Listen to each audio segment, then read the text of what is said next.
So now that we're done with that, we can just move on to the actual demo.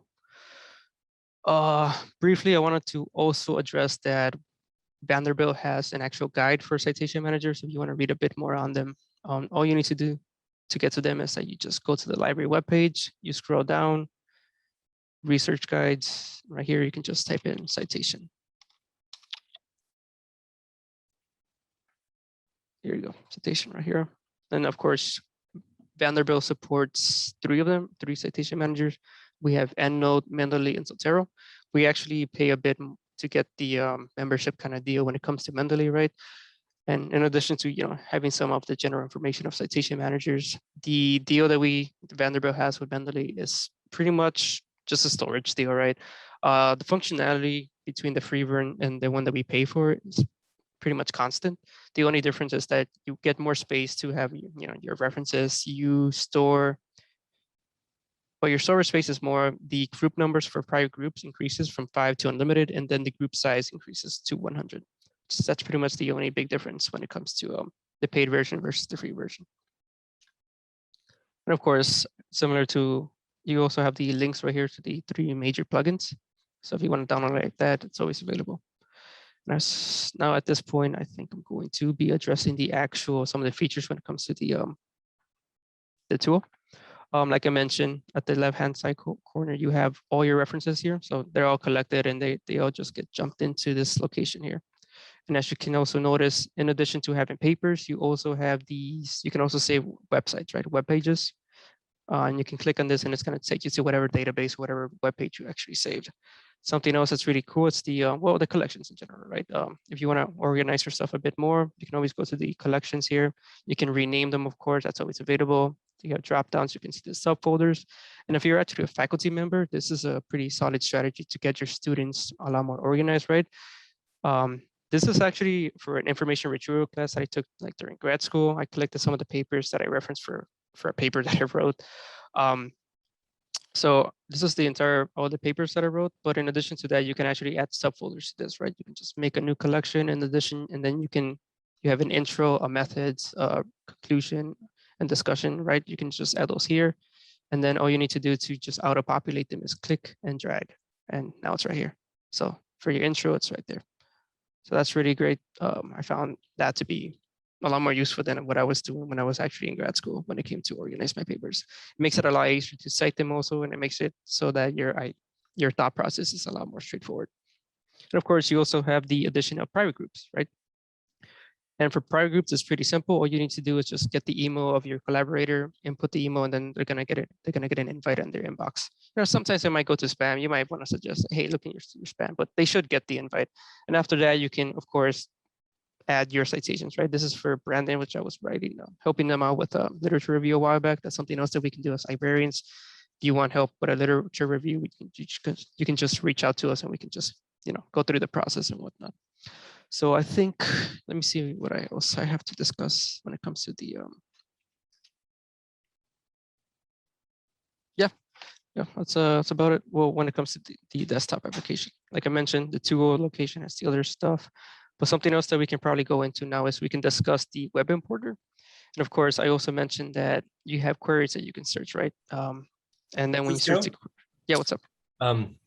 There was a question in the chat from Karen. Yeah, sorry about that. I missed it. Okay, before we shift gears. Thank you. Are those notes and annotations exportable, viewable outside of Mendeley? They are not exportable as far as I know, but I don't think it should be too hard to get in contact with our support agent and let them know that, that's a feature that they might want to consider actually adding to Mendeley. But I think that's something worth looking into for sure. I can always reach out to them, but at the moment, no, those annotations and whatnot are not exportable.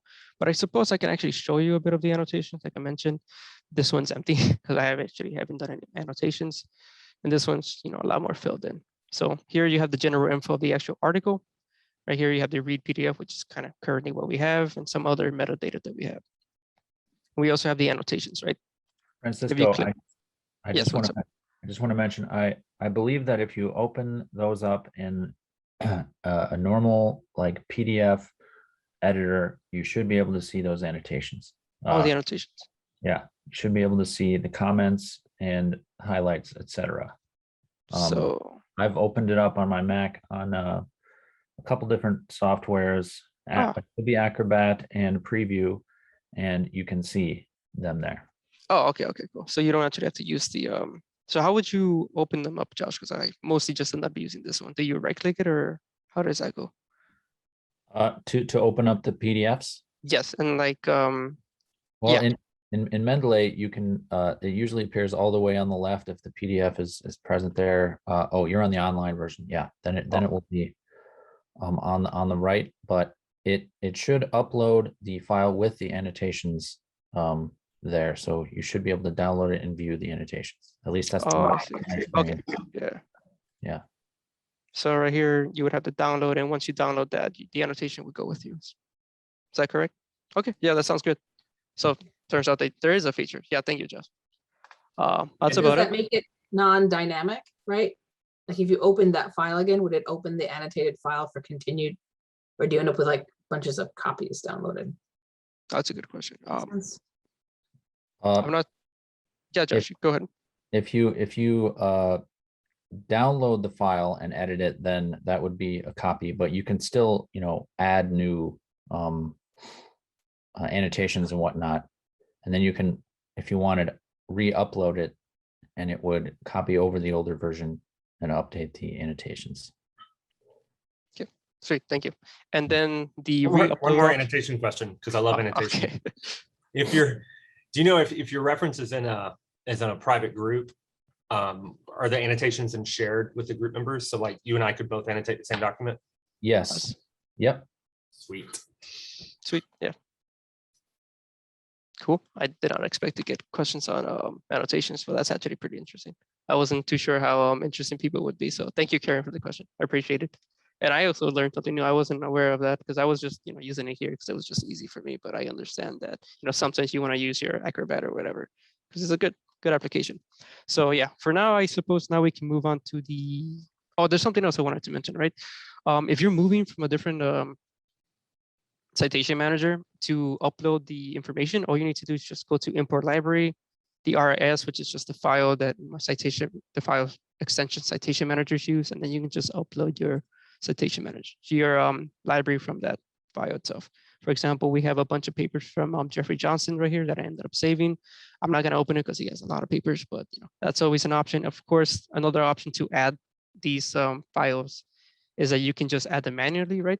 And all you need to do to add them manually was just be inputting like their identifiers. For example, I used the digital object identifier to upload all of the information retrieval ones I had because I felt that was easier because I had the bibliography in front of me. But if you do end up doing that, that means you won't have the PDF available to read. You have to go and save the PDF or upload the PDF. And to do that, pretty much all you need to do is just make sure that you download the PDF somehow. And then you can just go to Files Plus and then just pick the PDF and then upload that. And then after that, you can actually get rid of it from your device because it's going to be saved into the cloud. So that's really great. And of course, if you want to export all of your files, you can just go to File, Export All, and then just click on RIS. I suggest RIS because all citation managers pretty much default with RIS. It's the standard for all of them. But now that that's out of the way, we can probably go on to the other application of the citation managers, which is the web importer. This one might be a lot, more straightforward, right? You download the web importer, an icon's going to exist at the top right with, maybe a bunch of other ones that you have. And then of course, if you're on a, search, you can always search the actual query like this. You can choose where you want to save it to, right? For example, this one, I would want to save it into the, this one because it deals with self-determination theory. And I just, want to read these for later or whatnot. Or if you actually go to the paper itself here, since it's a database, fortunately, you have the access of all of the metadata. Sometimes this happens, by the way, where you can't download the actual paper. That just means that you just got to refresh it. It happens every now and then. It actually happened to me right before here, which was pretty weird, but I just got to try it. Go click on this, click on that. Then now it's available. And if, like I mentioned, if it's available to download the PDF, that's what I mean. It's going to be highlighted in red or whatnot. You can either download the paper or the web page, or you can download both. And then once you pick the paper, you can just pick the location where you want to